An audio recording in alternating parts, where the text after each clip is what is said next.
Happy Tuesday! Wait.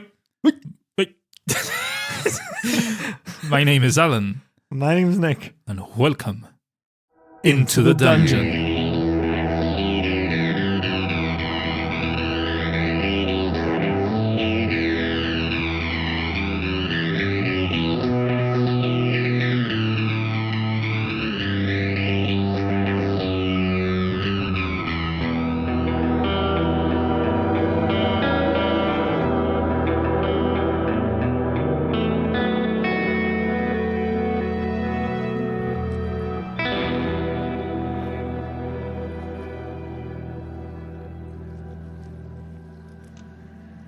I say, I've got to agree with both Fabian and you, Shrew.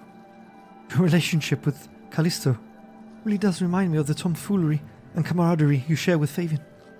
Yes, you could say Callisto is a bit of a fool and very much like Fabian keeps sticking his foot in it all the time and Oh, hold on a minute. I said he reminded me of you. And quarrel quite a lot. Yes, I can see the similarities, Fenner. Yes. I can see exactly where Shrew has got his nonsense from. I think you're right. He's definitely from the Mere of Dead Men. It would explain how he caused that accident in Leylon and all his zoning out. He was probably... Enough, boys. Dazyln Norbus, what about you? How did you come to be in that excavation when Shrew and I first came to you? Oh, yes, I remember that day. Yes. Do tell us a bit about yourselves. Alright then, I'll start Dazyln. When I was but a mere babe. Oh yeah, Norbus, there's no need to go so far back. No one needs to hear about a time you sold your pants again. Aye, Dazzy. Too soon. Aye, I'm sorry, I couldn't resist it. Why don't we just start with how we met and how we've ended up entangled in Shrew Shrubberies and this forsaken dragon.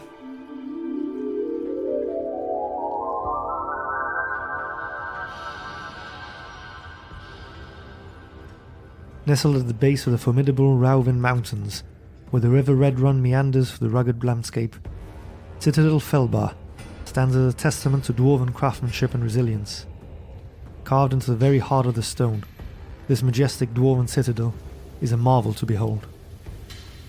Accessing Citadel Felbar is no trivial feat. The journey begins with a precarious traverse along an elevated road, winding its way through the treacherous terrain.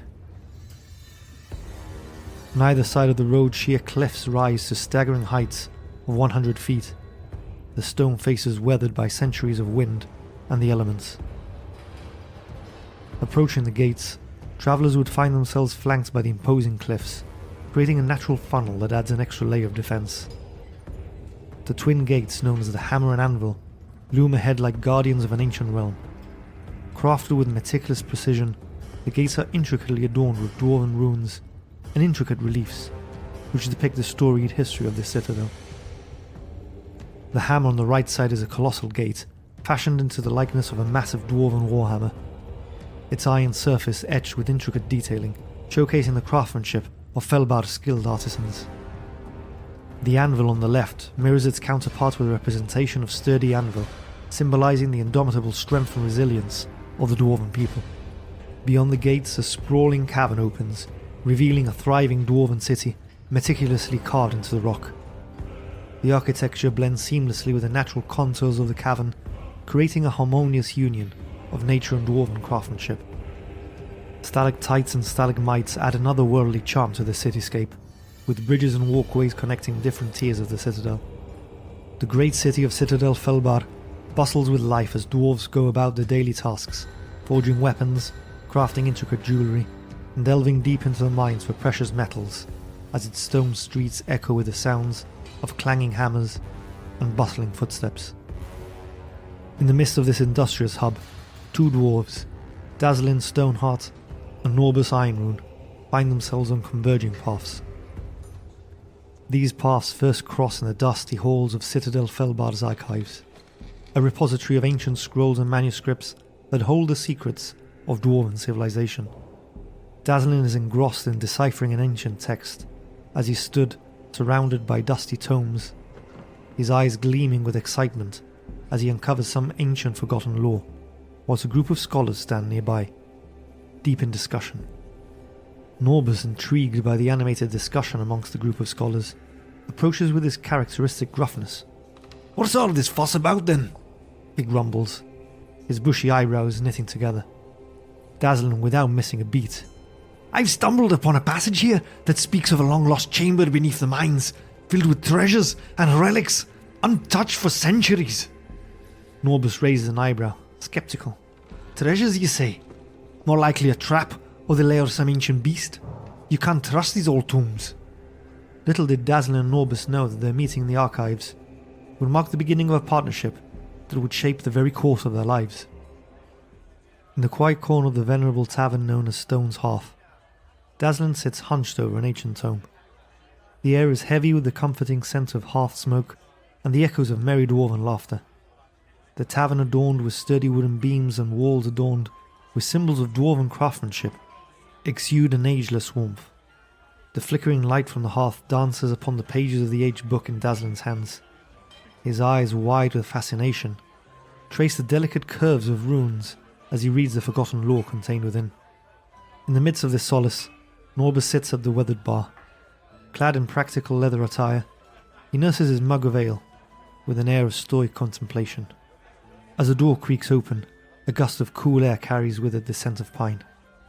Norbus glances around the room, and his gaze settles on Dazyln in the secluded corner. Intrigue flickers in Norbus's eyes, and with a determined stride he approaches Dazyln. Norbus grumbles, his voice cutting through the tavern's subdued symphony. "You seem awfully absorbed for a lad sitting in a tavern." Startled, Dazyln looks up from the ancient tome, his eyes alight with a mixture of guilt and excitement. I stumbled upon this old tome in the archives. Couldn't resist bringing it here for a closer look." Norbus squints at the title, his brow furrowing. "Chronicles of Durach Thrum. Ain't that forbidden lore, lad? And taken from the archives, no less." Dazyln, ever forthright, fidgets with the worn pages, his enthusiasm momentarily tempered by guilt. "Aye, it is. But the tales within. They speak of a chamber beneath the mines, untouched for centuries. Think of the treasures we could uncover." Norbus's caution cutting through the air like a well-honed blade leans in. "You know the risk. Forbidden law is forbidden for a reason. There's more at stake than treasure. There's danger hidden in the ancient pages. I've seen you around before, but forgive me, I didn't quite catch your name, friend. I'm Dazyln Stoneheart, by the way."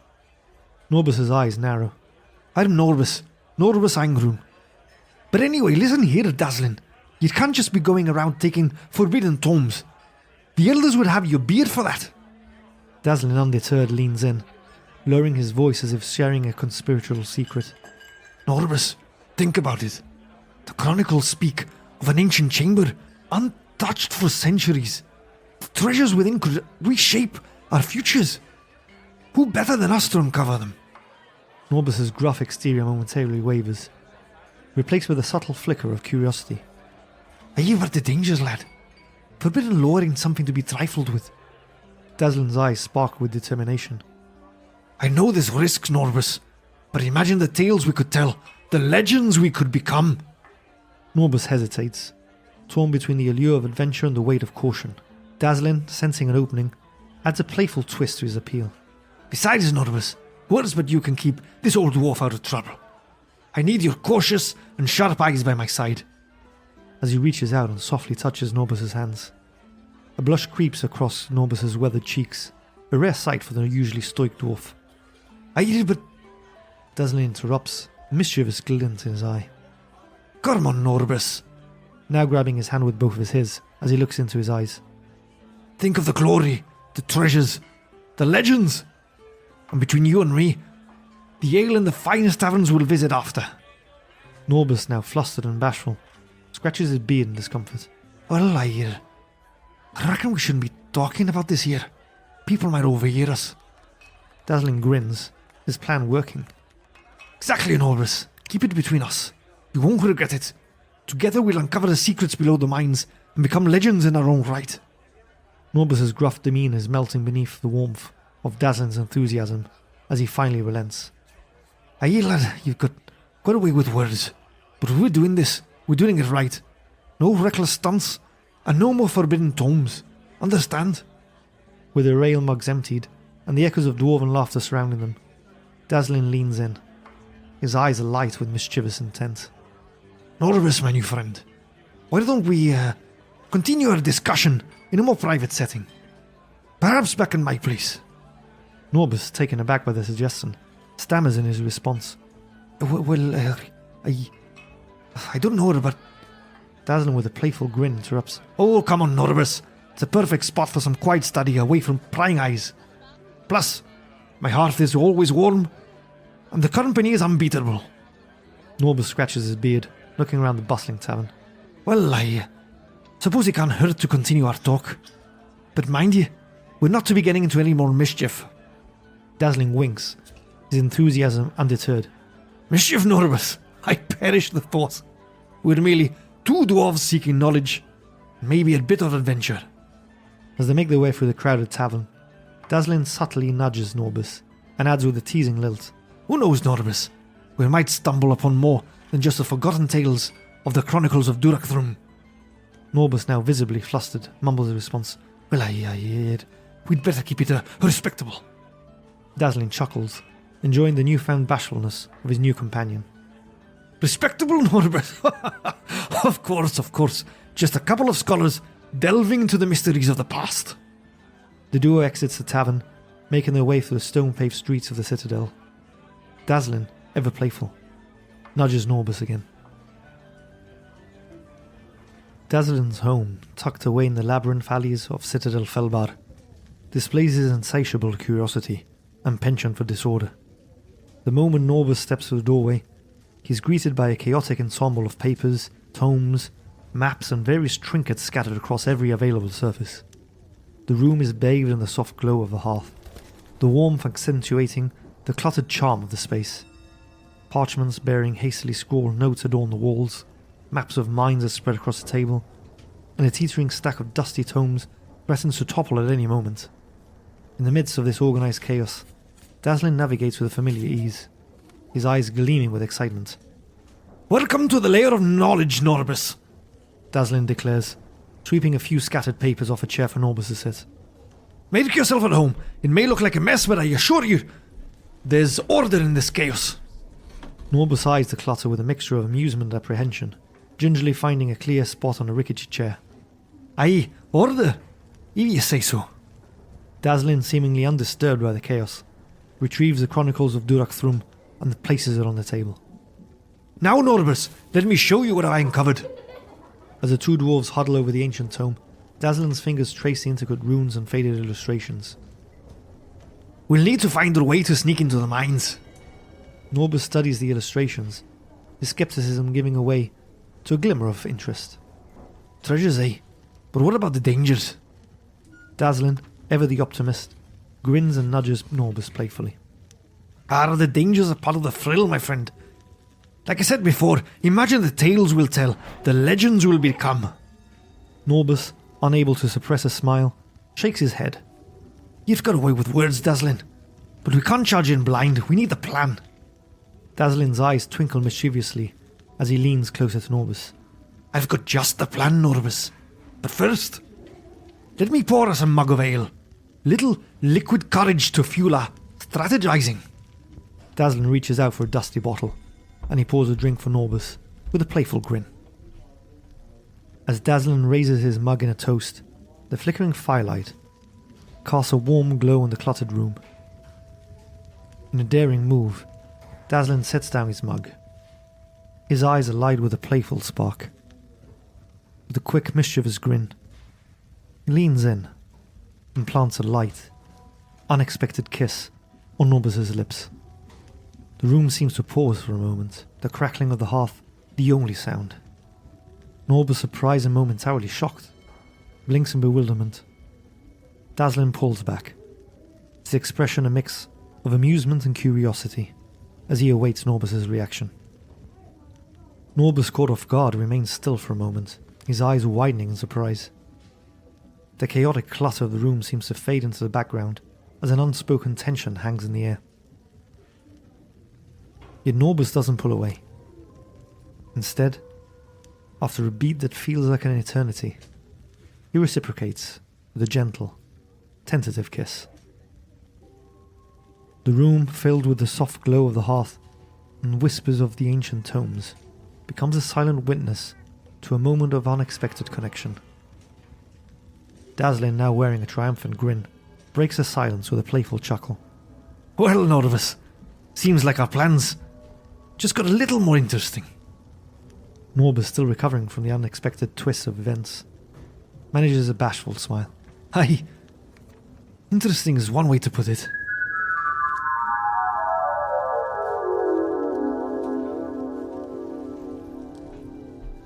That night we came up with a plan to break into the mines and to search for the secret chamber. Whoa, hold on a second. I never mind the secret chamber.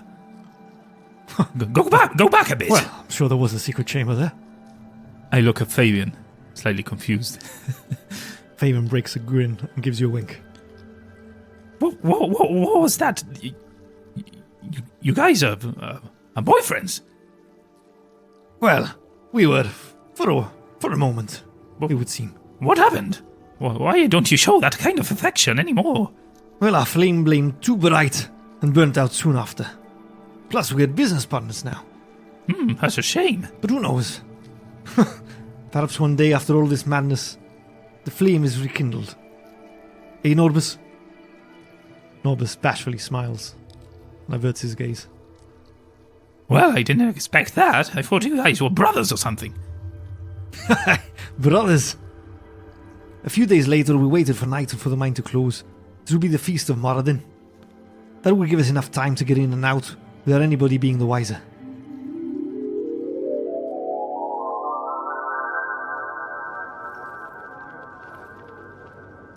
As the last rays of twilight yield to the inky embrace of night, Citadel Felbard prepares for the grand feast of Moradin.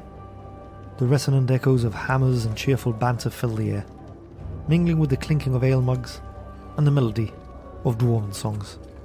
Amidst this festive atmosphere, Dazyln and Norbus linger in the shadows, their eyes fixed on the entrance to the mines. The feast provides the perfect diversion, allowing the duo to wait until the mines are closed for the night. Waiting for the opportune moment, Dazyln and Norbus observe the dwarven miners as they complete their daily toil. As the last echoes of the feast recede, the duo moves swiftly, blending with the shadows cast by the flickering torchlight. The closing of the mine entrance becomes their signal, before the gatekeepers lock away the secrets below, unaware of the two dwarves slipping through the closing gap. With nimble movements, Dazyln and Norbus squeeze for the narrowing passage, just before the great doors shut with a resounding thud. The rhythmic cadence of stone against stone resonates throughout the cavernous halls as the mine entrance is sealed.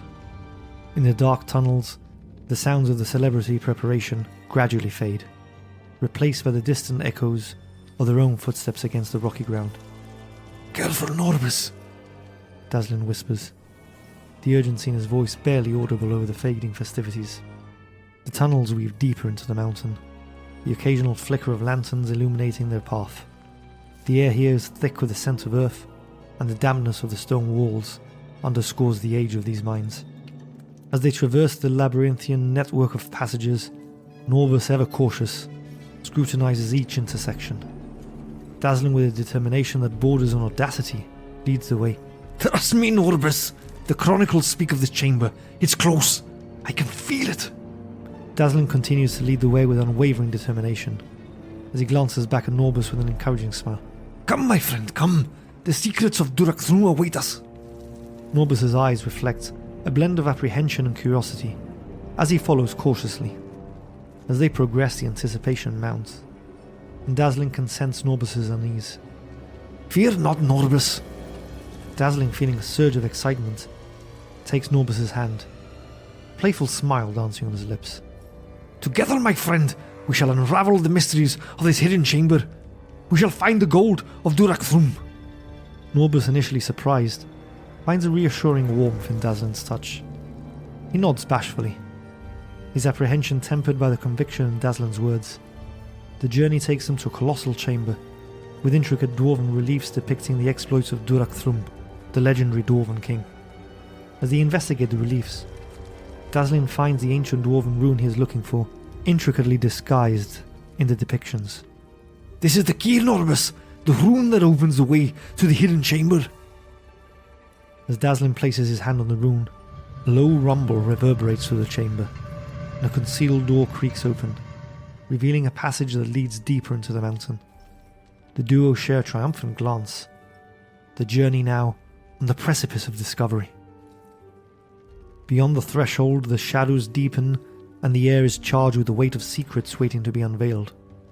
Hand in hand, Dazyln and Norbus step into the unknown, guided by the echoes of their footsteps and the promise of the hidden chamber awaiting them in the heart of Durak Thrum's legacy. The secret door swings shut behind Dazyln and Norbus with a soft echoing thud, leaving the dwarves in the hallowed silence of this hidden passage, where the air takes on different, ancient texture, rich with the mysteries of Durak Thrum's legacy. The passage leading away from the secret door is dimly lit by the faint glow of luminescent fungi, which cling to the walls. The air carries a subtle scent, a mixture of damp earth and faint whisper of untold secrets. As they proceed, the passageway narrows, and they come across an ornate stone carving. Dazyln's eyes sparkle with excitement as he runs his fingers over the intricate patterns. Aye, this is an ancient ward, Norbus. It's meant to protect what lies beyond. We need to proceed with caution. Norbus, with his apprehension growing, nods silently in agreement. As they continue, their paths lead them to a peculiar section of the floor. But unbeknownst to Norbus, he inadvertently triggers a concealed mechanism, activating a hidden trap. The ground beneath them begins to shift, stones grinding against one another. In a moment of panic, Norbus tries to leap away, but the mechanism proves faster. The floor gives way, revealing a pit lined with razor-sharp spikes. The dwarves, however, react with instinct. Dazyln grabs Norbus by the arm as he jumps across, pulling him with him just in time as they land on solid ground, narrowly escaping the deadly trap. Norbus, now visibly shaken, stumbles backward, his eyes wide with the realization of their close call. By Moradin's beard, that was too close, Dazyln. Dazyln, attempting to diffuse the tension, chuckles nervously. Aye, Norbus. A narrow escape, but we made it. Chin up. Just a little hiccup on our grand adventure. Norbus, with his nerves frayed, gives Dazyln a stern look. Dazyln, we almost got skewered. This ain't the time for jests. Understanding Norbus's distress, Dazyln adopts a more serious tone. Norbus, we're in this together. Now take a deep breath, my friend. Norbus, with his anxiety palpable, meets Dazyln's gaze. Dazyln, with a tender reassurance, places his hands on Norbus's face, cupping it gently. He leans in, pressing a tender kiss on Norbus's forehead, and then on his lips. Dazyln pulls back, holding Norbus at arm's length. Trust me, I wouldn't let anything happen to you. The warmth of Dazyln's touch and the assurance in his eyes gradually calm Norbus's nerves. He nods, a newfound resolve settling over him. Aye, Dazyln. I trust you. With that, they continue their journey through the ancient passages until they emerge in the hidden chamber. The sight that greets them is nothing short of awe-inspiring. The chamber is bathed in a soft, ethereal light from the faint glow of luminescent fungi which cling to the walls. This chamber is vast and adorned with towering stone pillars. In the center lies a massive stone pedestal, upon which rests a beautifully crafted dwarven artifact, an ornate key, one adorned with runes. Where's all of this treasure you spoke of? Norbus gruffs. Dazyln's eyes widen in realization. Norbus, this is it! The key to unlocking the deepest secrets of Durak Thrum's legacy. This key will lead us to great treasure. I'm certain of that. As Norbus strides up to the ornate key, subtle caution lingers in his eyes as he speaks with gruff determination. Then we got what we came for, Dazyln. Although I can't help but feel somewhat underwhelmed. You promised treasure, and all that's here is a damned key. Let's get out of here before we're caught by the elders. They're gonna have our beards. This key ain't worth the trouble they'd bring. Dazyln, though reluctant to leave the hall, nods in agreement. Aye, Norbus. Best not to overstay our welcome in these hallowed halls. But be careful. Before Dazyln can finish, Norbus firmly grasps the key, and with a triumphant twist he frees it from the stone pedestal. As the key comes loose, A low rumble reverberates through the chamber, and the distant echoes of grinding stone fill the air. The stone door leading back to the tunnels begins to descend, threatening to seal off their exit. Panic flickers in Norbus' eyes as he looks at Dazyln. It's a trap! Dazyln, quick to react, snatches Norbus by the arm, and they sprint towards the closing door.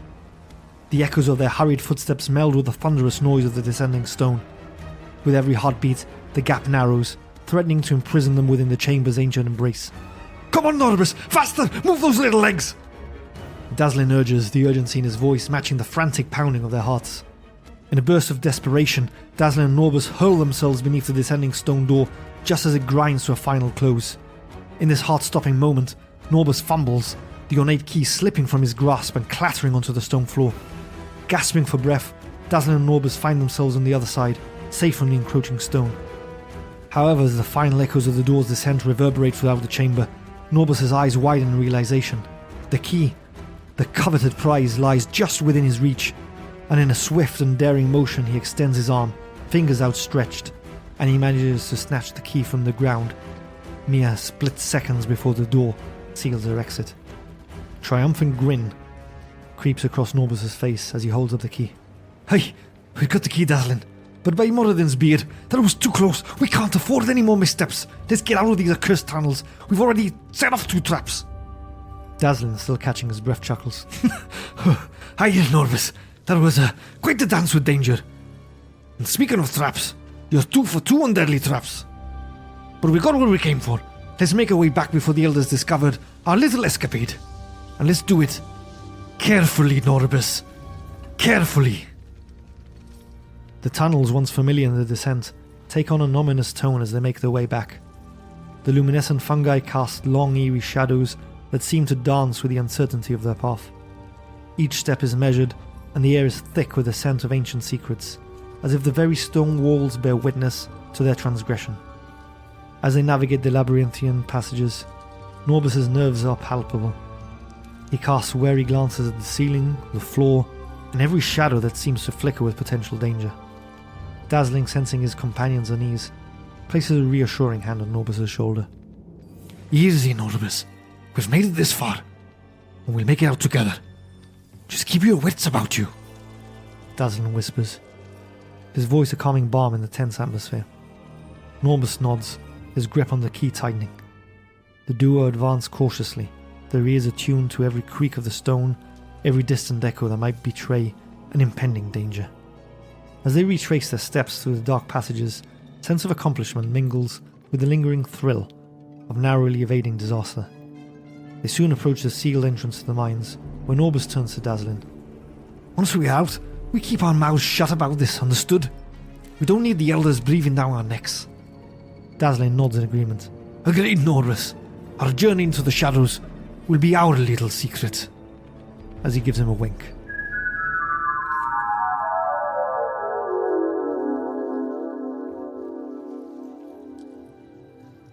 As you recall from the Dragon Bar, our Norbus here has quite the habit of setting off traps. Yes. That sounds like quite the adventure you both had there. Was that the kin you were mentioning before? Aye. Durkatrum. Aye, Durak-Thrum. Yes, that one. Was he an ancient king? Aye, said to be the wealthiest of dwarven kings. And that treasure, was it supposed to open a chest or something? Aye, well, we don't know. But we'll go into a bit more details on the story. We still have the key, just haven't found anything that opens yet. What? Really? You still have the key on you now? Aye, that's why we're in Phandalin. We've been searching for any clues that lead us to him and his gold. Now, what would have happened if the elders would have caught you? Aye, they would have shaved their beards. Really? For sure. Oh, good. Nah, that's why we had to get out of there. After an hour escape, we decided to return to Dazzy's house to research what the key was meant to unlock. The Feast of Moradin had already drawn to a close, and the miners had begun the day's work, oblivious to the exploits that had unfolded beneath their very feet. We spent almost a year researching what the damned key opens, without any further clue of Durak-Thrum's treasure. Until we came across a chest that spoke of ancient dwarven settlements, buried by an avalanche not too far from Phandalin. The text mentioned that Durak Thrum had once visited it, and it was said to be part of this treasure that was within the settlement's temple. Surely it had been buried during the earthquake and avalanche, so we decided to pack up and head down to Phandalin. It was a long and hard journey. It took us about 3 months or so to get there.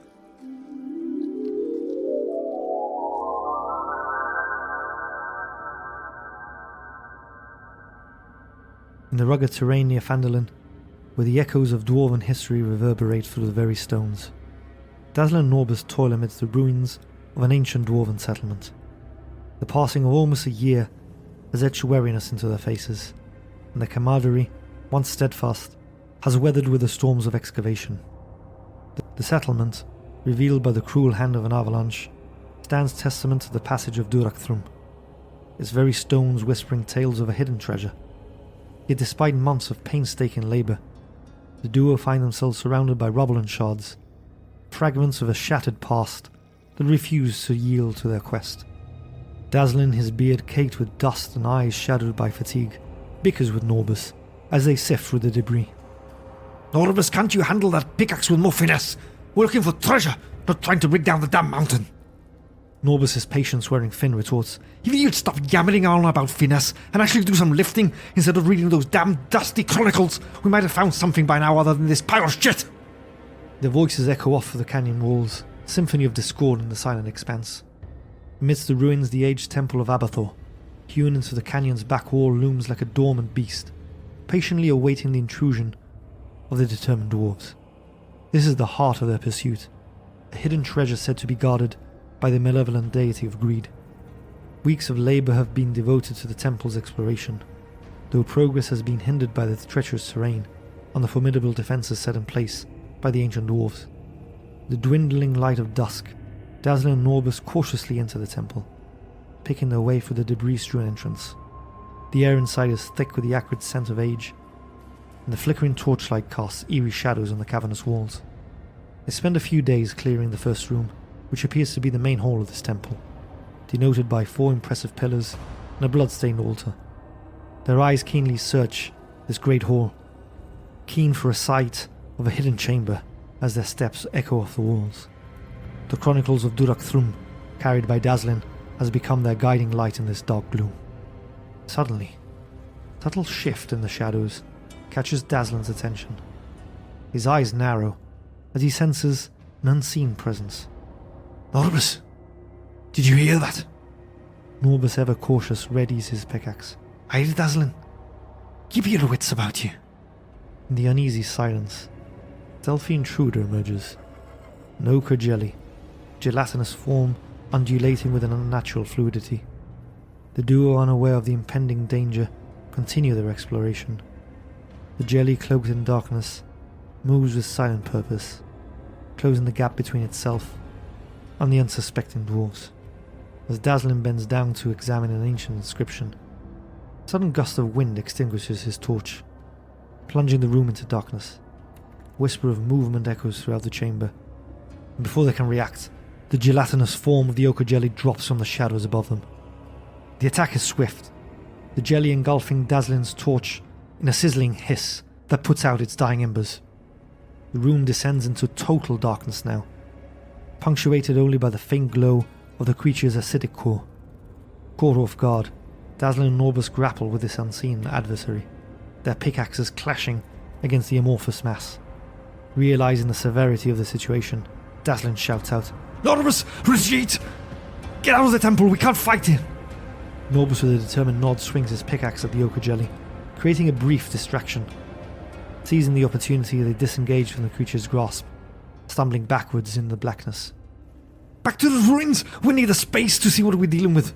Norbus commands, as they make a hasty retreat toward the shattered remnants of the dwarven settlement.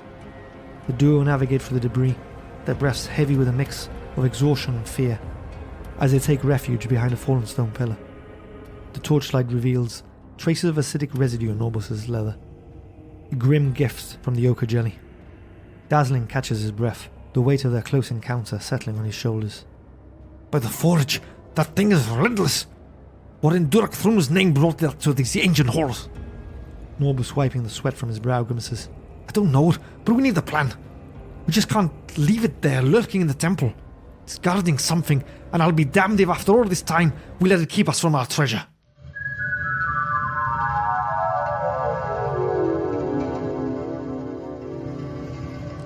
Aye, and that's when Shrew popped up from behind that pillar and almost scared our beards off.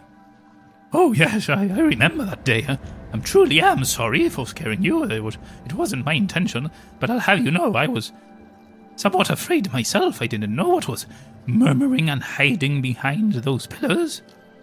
Foes, I thought. Now that I think of it, we never fully explored those ruins. Do you think the chest that is opened with the key you have was in there? Remember that green glowy thing? Aye. Could that have been it? Potentially. And do you think whatever it holds could aid us in killing a dragon? I wouldn't think so, Shrew. The stories of Durak Thrum don't mention him fighting any dragons. But it is possible that perhaps in his hoard he amassed great weapons. But there's a lot of work to be done there with the dragon up. Once the dragon's gone, it's probably safer to finish excavating the temple. Yeah, sure, but once the dragon is gone, we don't really need weapons for... Well, we might do. Yeah, what about your black dragon? Yes. I've been trying to cast that out of my memory, but we're so close of ending this quest, of killing the dragon, that perhaps I should think further ahead. But one thing at a time, let's not get too ahead of ourselves. That would be no good. Speaking of ahead, I remember when our poor friend Donjon perished, slain by the were-rats. Oh, Shrew, have some respect for the fallen. Yes, you're right, then. It's a bit too soon. I am sorry, I apologize. But what I was trying to say, that is where we met Murgub.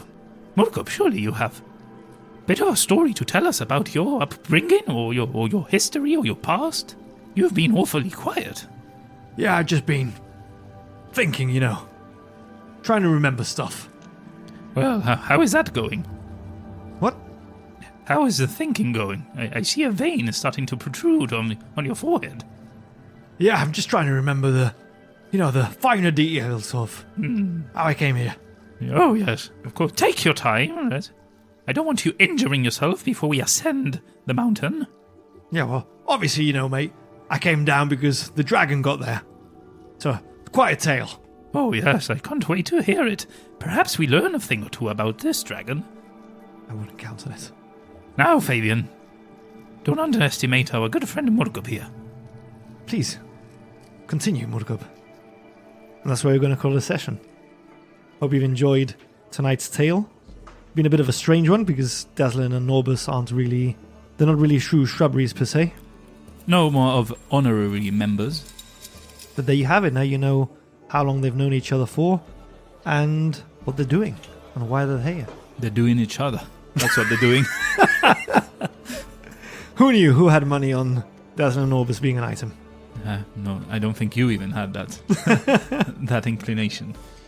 It's a funny story there, but we'll leave that for the Into the Studio bonus episodes on our Buy Me a Coffee. That's and if that is not a segue onto the next part of this outro, I don't know what is. Why don't you head on over to www.i2td.com and follow our links there to our Buy Me a Coffee page, where in exchange for joining one of our membership tiers, you get exclusive access to little bite-sized podcast episodes where we reflect on the sessions that we play. Whilst you're there, why not head over to our shop and purchase an item or potion. These will appear in-game and give you the opportunity to be a part of the stories we tell and join us on our adventures. All your donations help us as a podcast, and obviously as we run the adventure, when your items appear in-game, as Nick said. But if you cannot donate, do not worry, you can still help us out by sharing our stuff, commenting, rating us on your podcast player of choice, joining our YouTube, joining all our socials, the general stuff of joining and subscribing and liking. So thank you very much if you can do that as well. And I think that leads us on to our next part, which you all know by now as the End of the Episode Club. The last one standing. Yes, where we share our password with you, which you then have to insert in a comment, and then we decide who becomes that week's El Guillo Mas Brother. If you join Discord, You'll find us there, and there's where we give you the title, and we have a little section where you have your comment there for the rest of eternity. So, Nick, do you have a password for us today? I sure do. Let us know.